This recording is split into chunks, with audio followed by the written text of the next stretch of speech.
Bayangkan, kita mungkin kalau lagi berduka, tahu-tahu disuruh berangkat keluar kota kerja, piye? Ya kalau bisa jangan saya lah yang lain, begitu kan? Rasulullah apakah seperti itu? No, berangkat ke Taif berdakwah tidak sebentar, 10 hari. Dan apa yang terjadi? Tak satu pun penduduk Taif yang menerima dakwah Rasulullah. Bayangkan. Jadi sudah sedih, berduka, dakwah. Mungkin kalau dakwah diterima, semua penduduk Taif mendapatkan hidayah, masuk Islam, mungkin bisa menjadi pelipur luka, betul tak? Bisa jadi menghibur kan begitu. Tapi enggak. Bahkan saya ingin menjelaskan, begitu beratnya dakwah Rasulullah di Taif, bukan hanya ditolak, bahkan dilukai, dihina, disakiti. Malaikat Jibril memerintahkan malaikat penjaga gunung untuk menghampiri Rasulullah dan mengatakan, "Ya Muhammad, jikalau engkau mengangkat kedua tanganmu, jikalau engkau mengatakan yes, begitu ya, maka akan aku timpakan penduduk Taif dengan bukit yang mengapitnya." Jadi Taif itu Bapak Ibu, itu wilayah yang subur karena di antara gunung, di antara bukit. Makanya Jogja itu subur karena apa? Kita dekat dengan gunung Merapi. Apalagi samping Merapi itu gunung apa Pak? Merbabu. Iya, Merbabu. Nah itu subur lagi itu antara Merapi dengan. Tapi begitu beratnya Rasulullah, bahkan penduduk diminta untuk mengangkat kedua tangannya. Ya Rasulullah, jikalau mengatakan iya, maka akan binasa semua penduduk Taif. Tapi apa kata Rasulullah? Tidak. Kurang lebih Rasulullah mengatakan, kalau mereka tidak menerima dakwahku, maka aku bermohon kepada Allah Subhanahu wa Ta'ala, semoga anak cucu mereka. Jadi kalau mereka tidak menerima dakwahku, maka aku berdoa kepada Allah, semoga anak cucu mereka mendapatkan hidayah. Kita berdoa semoga kita Allah izinkan pergi ke Taif dalam rangka haji dan umrah, begitu ya. Silakan dicek penduduk Taif sampai detik ini, mereka adalah orang yang imannya luar biasa. Kenapa? Karena pertama Allah mengabulkan doa Rasulullah, yang kedua mereka malu karena kakek moyang mereka menolak dakwah Rasulullah Sallallahu Alaihi Wasallam. Bapak Ibu, nah ini ibrohnya, hikmahnya sebelum kita lanjutkan. Jadi Bapak Ibu, dari sini kita bisa mengambil sebuah hikmah bahwasanya kegagalan adalah kesuksesan yang tertunda. Rasulullah tidak berhasil loh mendakwahkan penduduk Taif, betul? Bahkan penduduk Taif mengusir Rasulullah, menyakiti Rasulullah. Tapi Rasulullah tidak putus asa. Bahkan beliau berdoa, kalau mereka tidak menerima dakwahku, aku berdoa kepada Allah, semoga anak cucu mereka mendapatkan hidayah. Artinya apa? Artinya bisa jadi kegagalan kita hari ini itu akan menghasilkan kesuksesan di masa yang akan datang. Makanya kegagalan adalah kesuksesan yang tertunda. Bapak Ibu mungkin merasa, kan ada tuh ya kisah, mohon maaf, orang tuanya gagal menjadi dokter misalnya, ternyata anaknya semua ini dokter misalnya, begitu. Kan ada yang seperti itu. Mungkin hari ini kita belum berhasil, tapi bisa jadi keberhasilan itu Allah berikan dalam bentuk yang berbeda. Maka kalau hidup kita sekarang sedang berat, tidak ringan, tidak mudah, maka ingatlah nasihat Allah Subhanahu wa Ta'ala kepada kita dalam surat Al-Insyirah atau surat Al-Nashrah. Apa kata Allah? Fa inna ma'al usri yusra. Inna ma'al usri yusra. Jadi memang kesulitan dulu baru ada kemudahan. Susah dulu baru hidup kita mudah. Setuju? Panjenengan mungkin bisa punya waktu untuk duduk ngaji sore-sore begini, bisa jadi ini karena dulu kita berjuang. Karena banyak saudara kita yang ingin ikut pengajian di sore hari, tapi nggak sempat karena jam segini masih harus bekerja. Betul tidak?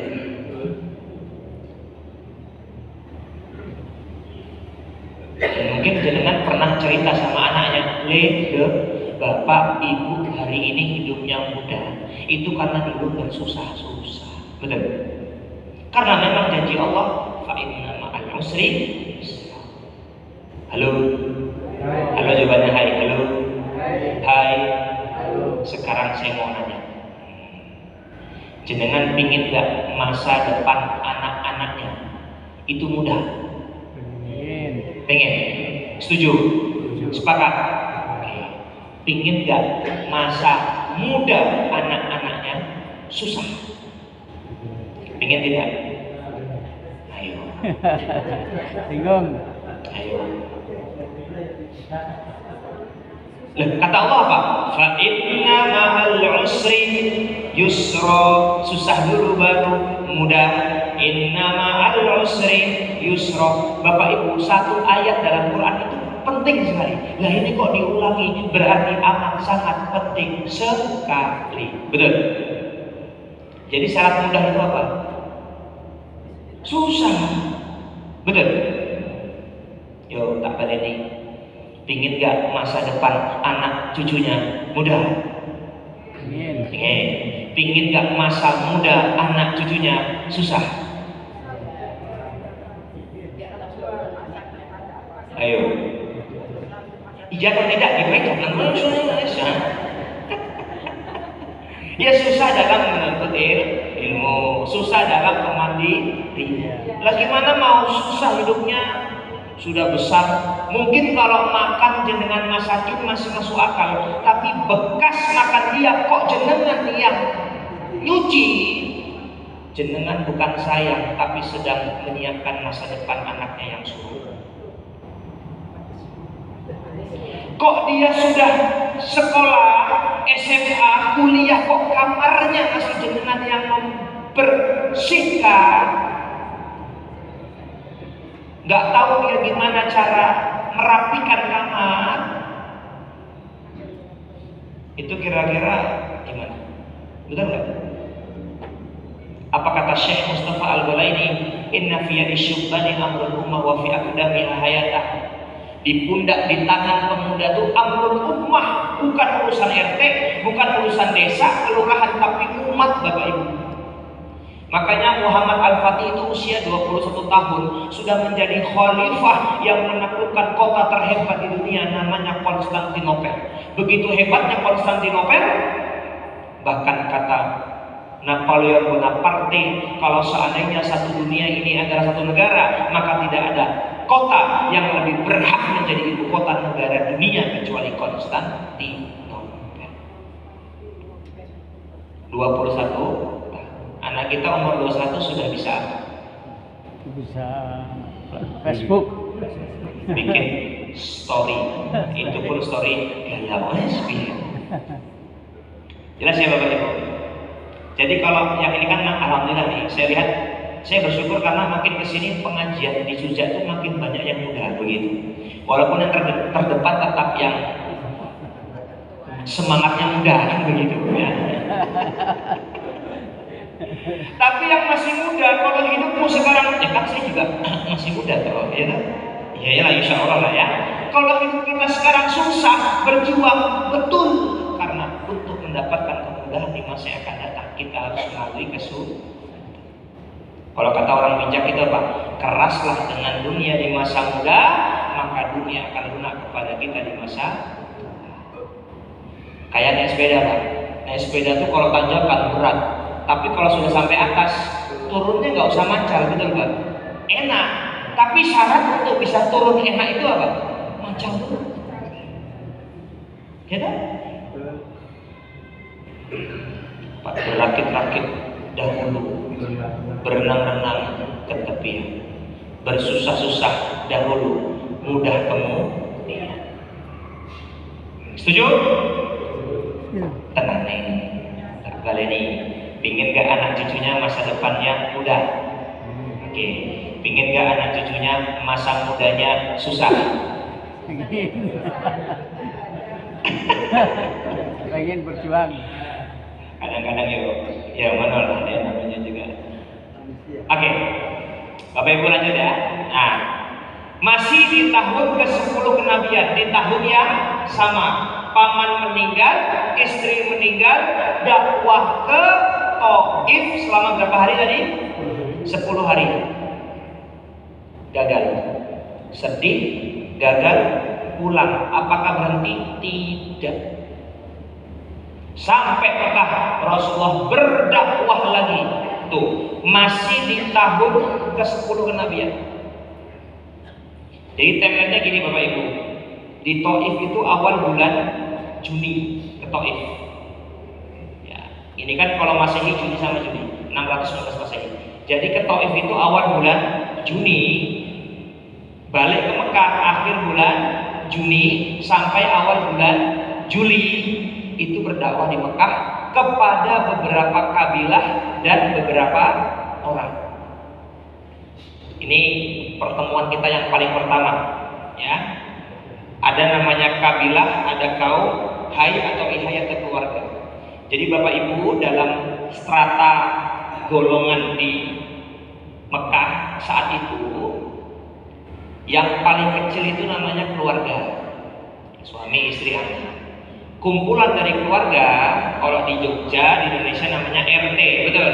Kalau di Mekah zaman Rasulullah itu namanya hai atau ihai. Kumpulan dari beberapa ihai atau beberapa RT itu namanya kaum. Ya kalau di sini RW, tapi kalau RW terlalu sempit. Kaum itu mungkin bisa dibilang desa lah begitu. Ya, dusun atau monggo lah ya. Kumpulan dari kaum itu namanya kabilah. Jadi kabilah itu adalah perkumpulan dari kaum. Kaum perkumpulan dari ihai, ihai perkumpulan dari keluarga. Makanya petinggi-petinggi kaum itu orang yang sangat dihormati. Rasulullah kaumnya apa? Kaum apa? Quraisy. Baninya Abdul Muthalib. Nah, jadi Rasulullah, bayangkan Bapak Ibu, meninggal 2 orang yang dicintai, jaraknya cuma 2-3 bulan. Dakwah ke Taif, gagal, tersakiti, terluka, pulang bukannya istirahat dan berhenti, terus berdakwah. Mohon maaf ya, ini secara psikologis, pulang itu kan ke Mekah, dan biasanya di Mekah di rumahnya ada seorang wanita namanya siapa? Khadijah. Dekat rumahnya ada seorang sosok ayah yang namanya siapa? Abu Thalib, dan 2 orang itu tidak ada. Bayangkan. Mungkin yang pernah kehilangan orang dicintai pasti merasakan bagaimana beratnya itu. Tapi Rasulullah tidak berhenti dan beliau terus berdakwah. Bahkan bukan hanya kepada beberapa orang, tapi kepada beberapa kabilah. Kita bahas sedikit saja ya Bapak Ibu. Ini referensi yang saya gunakan untuk menyampaikan kajian ini, ya. Kitabnya Sirah Nabawiyah karya Syekh Safiur Rahman Al-Mubarakfuri. Beliau ini juara juara dunia lomba menuliskan sirah Nabi. Walaupun nanti akan kita tambahkan dari referensi-referensi yang lain, tapi buku yang paling utama ini Bapak Ibu, ya. Yang ingin belajar boleh membaca buku ini, bagus banget. Lanjut. Yang pertama adalah Bani Kaum. Rasulullah datang langsung ke perkampungan mereka. Bani Kaum ini salah satu sebutannya adalah Bani Abdullah. Abdullah itu apa artinya? Hamba Allah. Maka Rasulullah berdakwah itu dengan mukaddimah yang sangat indah. Apa kata Rasulullah? Wahai Bani Abdullah, sesungguhnya Allah telah membaguskan nama bapak kalian. Ya, karena Abdullah itu nama yang bagus, ya, artinya adalah hamba Allah. Tapi apa yang terjadi? Bani Kaum menolak dakwah Rasulullah Sallallahu Alaihi Wasallam.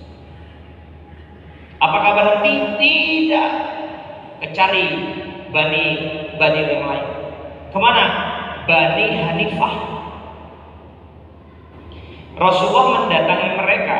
Kalau tadi didatangi perkampungannya, ditemui kepala kabilahnya, maka ini bahkan door to door, Bapak Ibu. Makanya ada saudara kita itu dari ada golongan itu ya, mereka dakwahnya door to door. Bahkan terkadang yang didakwahi bukan hanya yang non-muslim, bahkan yang muslim pun juga. Boleh nggak? Boleh saja. Yang penting tujuannya baik. Kenapa door to door? Karena mereka merasa dulu Rasulullah itu dakwahnya juga door to door. Mungkin ada yang pernah ya disamperin, ayo ke masjid dan seterusnya. Biasanya pakaian mereka juga ingin menyerupai Rasulullah, pakai jubah ya, pakai surban ya, dan seterusnya. Nah, Rasulullah mendatangi mereka door to door, dan Rasulullah langsung yang mendakwahi mereka. Tapi apa yang terjadi? Tidak ada penolakan yang lebih keras kecuali penolakan yang dilakukan oleh Bani Hanifah. Jadi, ya mohon maaf ya, dakwah Rasulullah itu penolakannya luar biasa. Mohon maaf, saya tuh kalau baca ini tuh mohon maaf ya Bapak Ibu, malu rasanya. Demi Allah, saya tuh kalau berdakwah, yang saya dakwah itu orang-orang yang memang siap menerima dakwah begitu. Dan mohon maaf, saya merasa setiap saya berdakwah, yang saya dakwah itu orang-orang yang jauh lebih soleh dan lebih soleha daripada saya begitu. Rasulullah itu berdakwah kepada orang yang bukan menerima Bapak Ibu. Mungkin kalau menolak dengan lisan gak apa-apa, bahkan bisa dengan fitnah dan seterusnya. Kita kemarin sudah pernah bahas ya, ada bab kesabaran Rasulullah, udah ya. Dan mungkin saya pribadi belum mampu kalau harus berdakwah kepada orang-orang yang belum siap menerima dakwah. Makanya saya sering katakan karena ada komunitas dakwah itu, saya katakan kita ini berdakwah sama orang baik. Jadi membuat orang yang baik lebih baik begitu. Ini kan insya Allah soleh-solehah semua, betul nggak? Insya Allah ahli surga semua, betul? Sudah siap Bapak Ibu? Belum ya? Yang ketiga Bani Amr bin Sahah, susah sekali. Apa toh? Sahah itu ya pokoknya ya. Dan mereka tidak menerima dakwah Rasulullah. Bahkan apa? Mereka mengatakan tidak membutuhkan agama Allah. Jadi Bapak Ibu, itulah perjuangan dakwah Rasulullah Sallallahu Alaihi Wasallam. Dan dakwah itu sebenarnya jangan diartis sempitkan apa yang sedang saya lakukan dari mimbar ke mimbar, dari pengajian ke pengajian, tidak. Dakwah itu kan dari kata da'aya da'u yang artinya mengajak, menyeru. Jadi setiap kita yang punya lisan dan bisa mengatakan kata yuk, coba 1, 2, 3, yuk. Kita adalah seorang dai. Coba jujur, yang ke sini diajak temennya atau pasangannya atau pokoknya diajak ya, angkat tangan. Tuh, yang ngajak ada orangnya. Nah, yang ngajak itu berdakwah kepada kita, betul nggak? Saya jamin yang ngajak orang baik. Kenapa? Karena kita diajak kepada kebaikan. Jangan lihat konser-konser itu, dangdutan-dangdutan itu kan banyak juga yang datang nggak niat tapi diajak, betul nggak? Siapa bilang yang berdakwah di ustadznya? Mohon maaf Bapak Ibu, mohon maaf. Ini saya mohon doanya kepada jamaah. Kalau pengajian itu mohon ustadznya didoakan. Kenapa? Ustadz itu ngomong 1 jam, bisa jadi ada kesombongan, bisa jadi ada kesalahan, bisa jadi bukan dapat pahala, malah dapat dosa Bapak Ibu. Tapi jenengan yang duduk, insya Allah, gimana mau sombong orang nggak ngomong sama sekali, betul? Duduk mendengarkan, bisa jadi jamaah itu jauh lebih ikhlas daripada ustaz. Dan dakwah itu bukan yang berceramah, yang ngajak itu yang dakwah, yang menyiapkan. Ada nggak kira-kira? Ada ya, masya Allah, itu dakwah. Yang siapkan, coba siapa yang nyiapin proyektor, tahu nggak jenengan? Itu pahalanya banyak. Coba nggak ada proyektor jenengan nggak bisa lihat ayatnya, betul? Nggak bisa lihat tahun berapa dan seterusnya, betul? Masya Allah. Maka itulah dakwah. Apa kata Allah? Ud'u ila sabili rabbika bil hikmah wal mau'izatil hasanah. Dakwah itu ada caranya. Kata Rasul Allah Subhanahu wa taala dalam Al-An'am 125, bil hikmah wal mau'izatil hasanah. Apa tuh hikmah? Hikmah itu Bapak Ibu, ini penjelasan dari almarhum Profesor Yuhar Ilyas. Saya masih ingat sekali penjelasan ini saya dapatkan waktu itu beliau ngisi tabligh akbar di Masjid Syuhada. Saya datang ke situ, saya dapat. Dan biasanya catatan yang saya catat itu saya buat materi pengajian. Almarhum Profesor Yuhar Ilyas, beliau mengatakan hikmah itu adalah segala sesuatu yang bersumber dari Quran dan hadis. Itu hikmah. Akal itu tugasnya memilah-memilih. Contoh, saya berdakwah soal sholat, motivasi sholat berjamaah, maka ayatnya inna sholat tanha 'anil fahsya'i wal munkar wa aqimis sholat dan seterusnya. Jangan nyuruh orang sholat, ayatnya ya ayyuhalladzina amanu kutiba alaikumusiyam. Ya nggak nyambung, gitu nggak? Nah, akal itu fungsinya memilih mana dalil yang sesuai. Tapi hikmah intinya adalah segala sesuatu yang bersumber pada Quran dan Sunnah ataupun dari hadis. Nah, mau'izatul hasanah, beliau menjelaskan mau'izatul hasanah itu nasihat yang baik. Seperti siapa? Seperti ketika Rasulullah memerintahkan Mu'adz bin Jabal berdakwah ke Yaman. Perhatikan, sahabat Rasulullah tugaskan dakwah ke Yaman. Apa pesan Rasulullah? Buat mereka happy, jangan buat mereka lari. Bayangin Bapak Ibu, Mu'adz bin Jabal dengan para sahabat tidak perintahkan dakwah ke Yaman. Kata Rasulullah, buatlah mereka bahagia, jangan buat mereka lari. Makanya dakwah itu harus membahagiakan.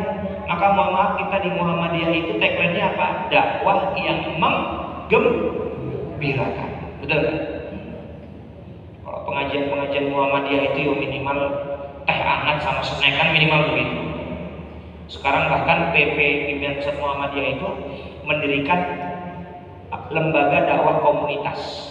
Maka sekarang ada goesmu kan gitu. Apa jalan sehatmu begitu. Kenapa? Kegiatan-kegiatan dakwah itu harus menggembirakan sebagaimana siapa? Rasulullah Shallallahu Alaihi Wasallam. Dan ini semua kalau tidak ikhlas tidak akan bisa.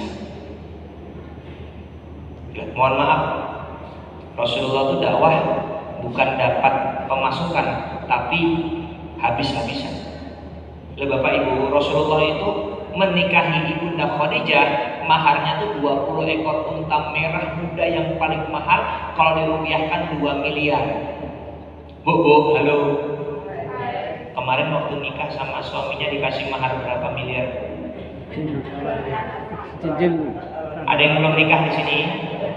Mau dikasih mahar berapa miliar enggak?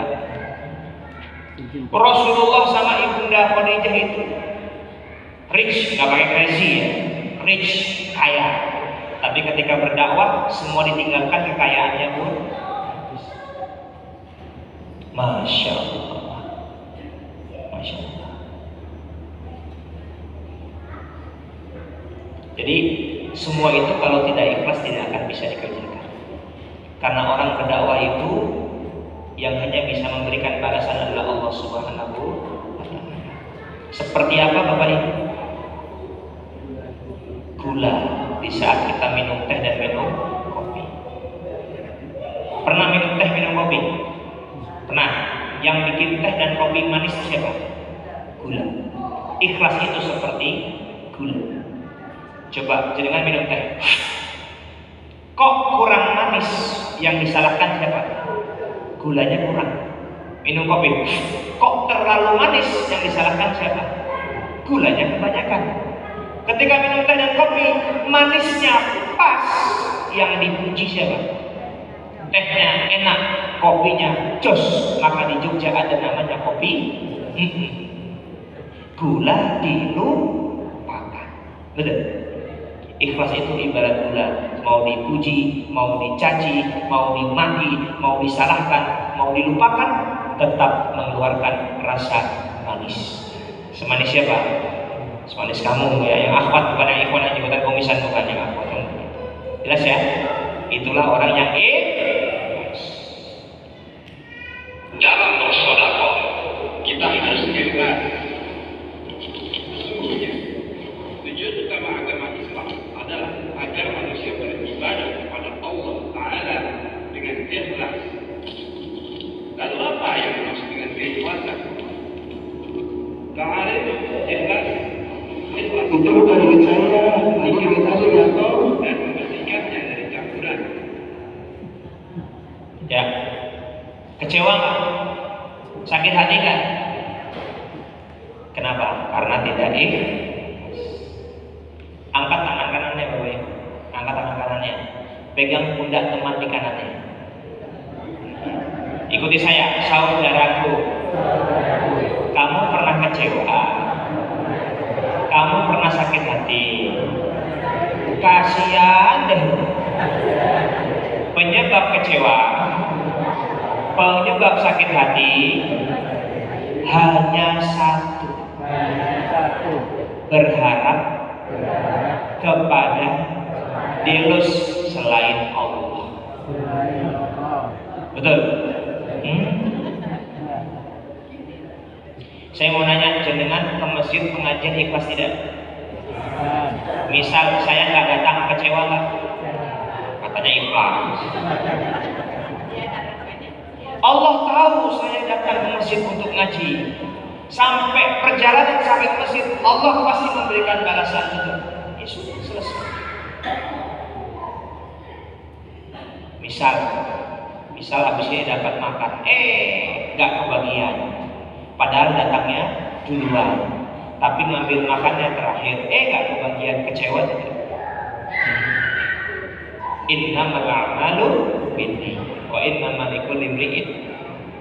Mohon maaf, Bapak Ibu pernah kecewa sama pasangannya, ibu-ibu pernah kecewa sama suaminya? Sering.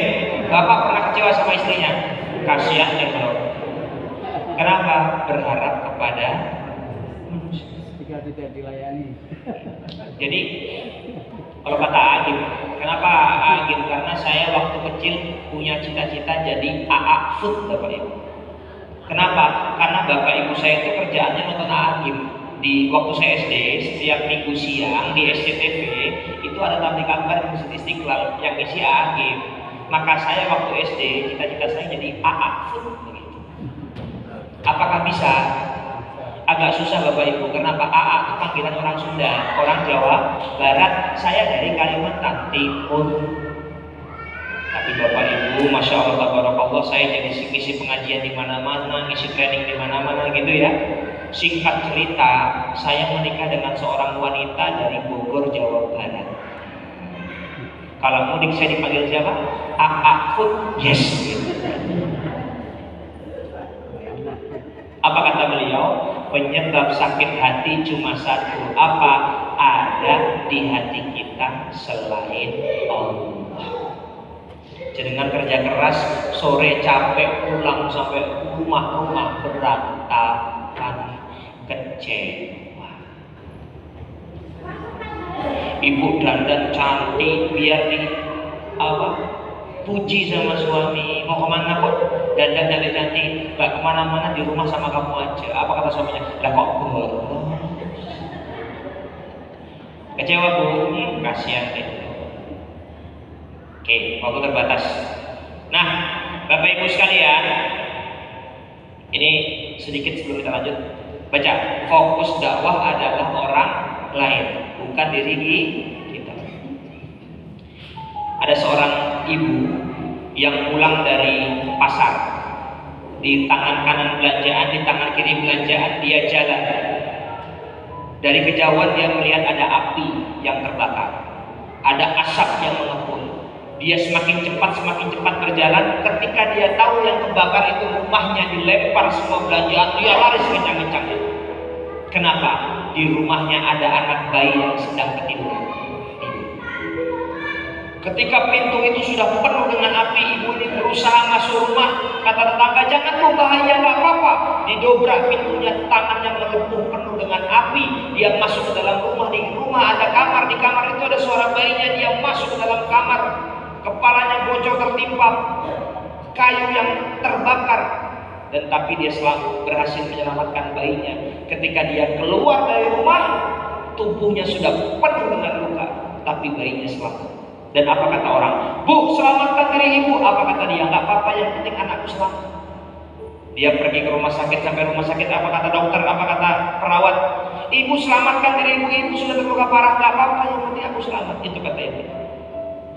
Dan ketika dia serahkan anaknya ke perawat, ke dokter, ketika anaknya itu sudah diperiksa, sudah ditangani oleh dokter, ibu itu tinggal sendiri. Kemudian dia duduk dan dia lihat tubuhnya penuh dengan luka. Bapak ibu, dari dia keluar rumah, dia nggak merasa sakit sama sekali. Kapan ibu ini merasa sakit?